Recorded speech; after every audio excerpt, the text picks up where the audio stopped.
চলুন খুবই কম সময়ের মধ্যে ঢ্যাঁড়সের এই রেসিপিটা আপনাদের সঙ্গে শেয়ার করি। এর জন্য প্রথমেই আমি এখানে নিয়ে নিয়েছি 200 গ্রাম ঢ্যাঁড়স। এরপর ঢ্যাঁড়সগুলোকে ভালোভাবে ধুয়ে নিয়েছি। ধুয়ে নিয়ে ঢ্যাঁড়সের উপরের অংশটা আর নিচের অংশটা কেটে বাদ দিয়ে দিয়েছি। এরপর ঢ্যাঁড়সগুলোকে নুন আর হলুদ মাখিয়ে ম্যারিনেশন করে নেব।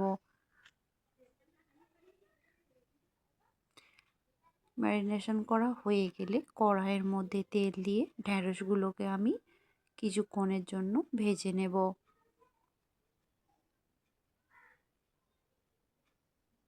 কিছুক্ষণ নাড়িয়ে নিয়ে আমি ঢাকনা দিয়ে রেখে দেব যাতে ঢ্যাঁড়সগুলো নরম হয়।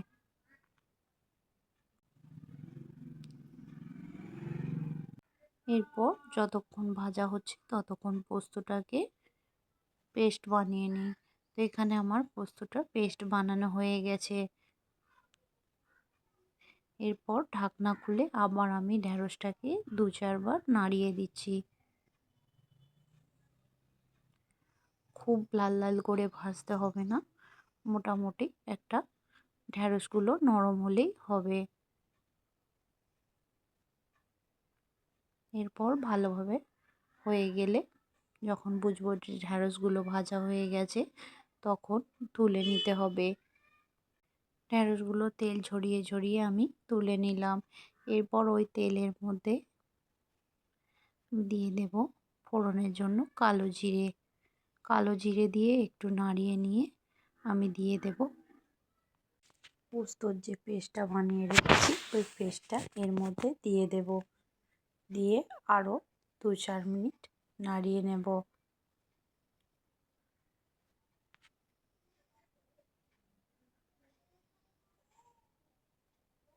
পোস্তটা বেটে যে পাত্রটা রেখেছিলাম ওই পাত্রটা ধুয়ে একটু জল দিয়ে দেব।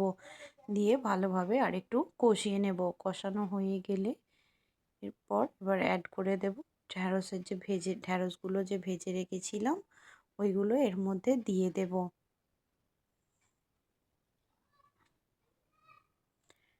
ঢ্যাঁড়স আর পোস্তটা তারপর ভালোভাবে মিক্স করে নেব। আর একটু সামান্য জল দিয়ে দেব যাতে পুরো পোস্তর যে গ্রেভিগুলো ঢ্যাঁড়সের মধ্যে ভালোভাবে ঢুকে যায়।